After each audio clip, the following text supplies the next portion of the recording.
और जितना इतना अजीत डोभाल जी का इतनी बढ़िया कुंडली है, वो भी इतने डीप थिंकर हैं, बहुत ही इमोशनली अपने देश के साथ जुड़े हुए। एनएसए, अजीत डोभाल, इनकी इतना शार्प, उनका मतलब जो लेफ्ट ब्रेन है वो इतना काम करता है। और लेफ्ट ब्रेन हमारा क्या करता है? लेफ्ट ब्रेन हमारा लॉजिकल थिंकिंग करता है, और राइट ब्रेन हमारा क्या करता है? राइट ब्रेन हमारा रीजनिंग पैदा करता है। रीजनिंग, लेफ्ट एक आपने सुना है कि आप सब पढ़े लिखे हैं इतने ज्यादा, लेफ्ट और राइट ब्रेन की जब हम बात करते हैं, और उनका लॉजिकल थिंकिंग, क्योंकि उनके कुंडली में, उनके डेट ऑफ बर्थ में वो चीजें जो है वो बहुत इन्वॉल्व हो रही हैं, बुध और चंद्रमा, ये दोनों। और ये जो चीज है, ये हमारा लॉजिकल माइंड, उनके लॉजिक्स और उनकी जो इमोशनली अटैच होना किस चीज के साथ, और बहुत बढ़िया रिजल्ट्स लेकर के आना, ये बहुत आपको देखने को मिलेगा आगे, आप देखिए।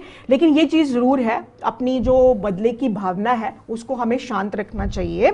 हर चीज का आंसर जो है वो दिया जाएगा। जिसने भी ऐसी हरकत की है, जो पहलगाम का, जो ऐसे लोगों को, बिल्कुल निहत्थे लोगों को, जो अपनी फैमिलीज के साथ एंजॉय कर रहे थे, अपनों से बिछड़ने का दुख कैसा होता है, ये अभी उन लोगों से ही पूछा जा सकता है। और उन लोगों के दुख जो है वो हम किस तरह से बांटे। हर पूरा देश का बच्चा, हर नागरिक जो है वो हमारे देश का इस टाइम से जो है वो बदले की भावना से जल रहा है।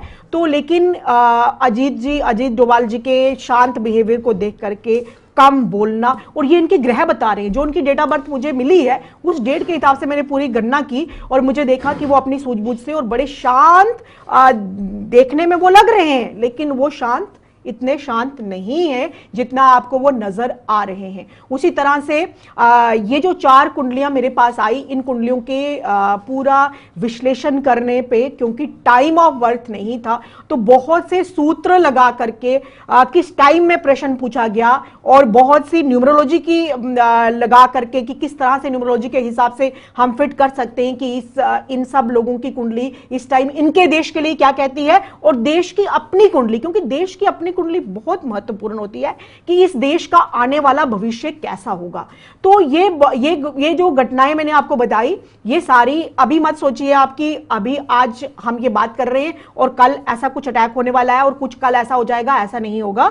धीरे धीरे आप देखते जाएंगे 2027 तक किस तरह से कौन कौन से राज्य उनके राज्य सबसे पहले टूटेंगे, कौन को कितने टुकड़े होंगे उनके, और ये टुकड़े फिर किस तरह से कहते हैं कि कितने टाइम लग जाएगा उनको वापस इकट्ठा करने में, ये वक्त ही बताएगा। लेकिन मैं आपको सितारों की चाल, ग्रह क्या कहते हैं, मुझे नहीं पता कि अभी न्यूज़ क्या चल रही है, लेकिन मैंने जो कुंडलियां मेरे पास आई, जो हमारे देश की कुंडली, पाकिस्तान की कुंडली, इन दोनों कुंडलियों को जब मैंने डीपली स्टडी किया तो उसके सामने, मेरे सामने जो चीजें मैंने आपको बताई, ये सब उभर के आई।